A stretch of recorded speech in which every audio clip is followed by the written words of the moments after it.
We'll now look at problems involving calculating probabilities from the sampling distributions. Since we've just looked at one sample average where the mean was population mean mu and the standard deviation sigma sub x bar was sigma divided by the square root of n, let's look at some word problems and do these calculations. Alright, the first problem here, the production of soda cans at a bottling plant are supposed to have an average of 12 ounces with a standard deviation of 0.3 ounces. Alright, from a sample of 50 cans, what is the probability of getting an average from those 50 of at most 11.95 ounces? Alright, so we have the mean of the population is 12 ounces, standard deviation 0.3 ounces, or at least that's what we hope the mean and standard deviation is. Okay, so we're going to take a sample of 50. So if n was a 50, what is the probability that the sample average is at most 11.95 ounces, less or equal to 95? Okay, so we'll write it down as that given mu 12 sigma 0.3 and n equal 50. Alright, actually these problems are very simple. At this point we need to translate this information to information involving the mean and standard deviation of the sampling distribution, and at that point we have just a normal distribution problem. We have a limit or limits, a mean and a standard deviation of that normal distribution, and we're ready to go. Just we have different notation than before, that's all. Well, the mean is the population is 12, so the mean of the x bars will be 12, so that's not a difficulty. The sigma sub x bar we need to calculate is sigma divided by the square root of n. It's 0.3 divided by 50. Alright, let's do that calculation. This is equal to 0.3 divided by the square root of 50. And let's make sure I have my decimal places good. Alright, so that's 0.4243 to 4 significant places. 0.4243. Alright, so this probability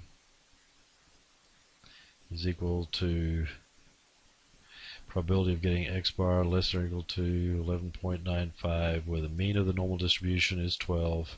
The standard deviation of that normal distribution, approximately normal distribution, is 0.4243.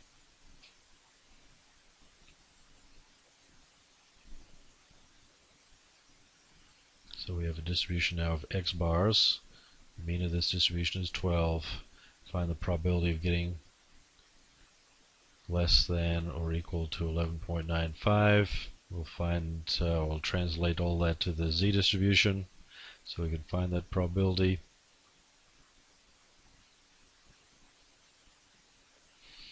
Okay, and the formula that we'll use to calculate the z here won't be the original x minus x minus mu divided by sigma. It'll be x bar minus mu divided by sigma sub x bar.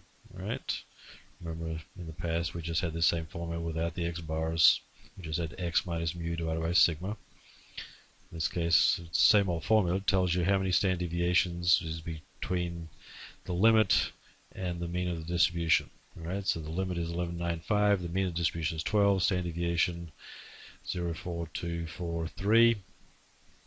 Let's see what that is.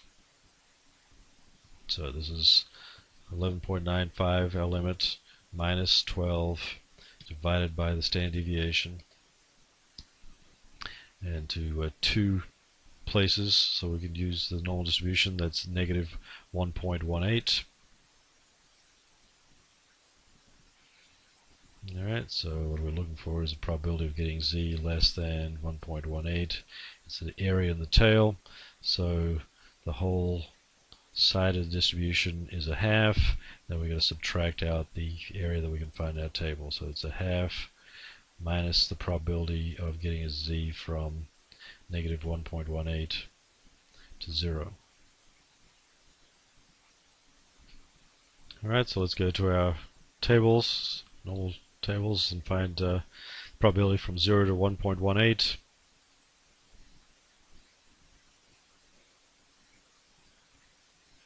1.18 will be this number here. So 0.3810. And so the answer to this problem will be 1190, if I've done my calculations correctly. Alright, so the probability of getting the probability that if you take a sample of size 50 and you get the mean of the distribution is supposed to be 12, the standard deviation of the population distribution is supposed to be 0.3 ounces. The probability of getting sample averages 11.95 or less is approximately 12%. Okay, so it's going to happen sometimes. Alright, let's look at the next problem here. Alright, next problem. In the past, the average expenditure per customer on fruit and veggies was $15 with a standard deviation of $9. Recently, the fruit and veggie section, supermarket for instance, has been remodeled. Assuming the expenditure pattern has not changed, what is the probability that the average expenditure of 100 customers is more than $18? Alright, we write down our population information. Alright, in the past the expenditure was average was 15, standard deviation of 9. Of course, you might ask where those numbers came from, but at this point we're not going to get into that. We'll just take that as the gospel given truth. Alright, so now we take a sample of 100.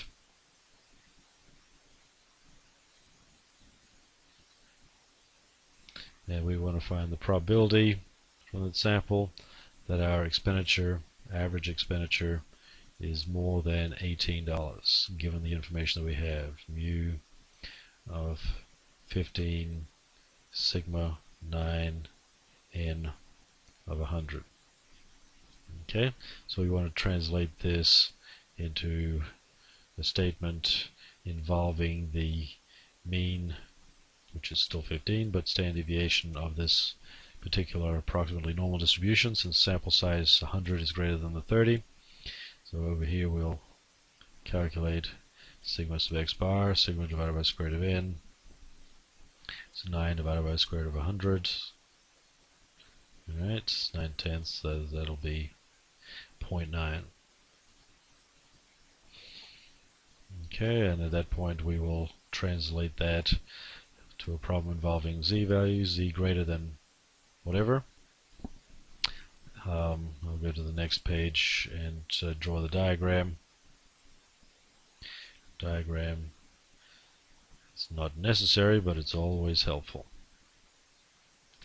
Alright, the mean of the distribution is 15. Find the probability of getting $18 or more. And so we're going to translate that to the z distribution and find the z value corresponding to the 18. It's going to be a positive number. Alright, and we do that by the formula z is x bar minus mu divided by sigma sub x bar. So limit is 18, mean 15 divided by our standard deviation sigma sub x bar of 0.9. So let's go to Excel again and do the calculation. It's 18 minus 15 in parentheses divided by our standard deviation of 0.9, and it's 3.3 recurring, so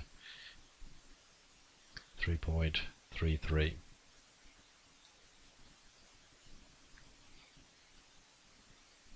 Alright, again it's the area in the tail, so that'll be a half minus the value from the table between 0 and 0.33. You go to your normal tables, and the normal tables quit about 3.09. Anything beyond that, probability between 0 and some number off the chart is approximately a half. So this is approximately 0. Alright, so if the expenditure has remained unchanged from the past levels, probability of getting $18 or higher is virtually 0. Can't ever be exactly 0. So the object of that story is that if you wanted to go further, is that the assumption that the new mean and standard deviation is 15 and 9 respectively is probably false. Okay, because the probability of getting a result $18 or higher is so unlikely. Okay. All right, so that's the story for standard for averages in one sample.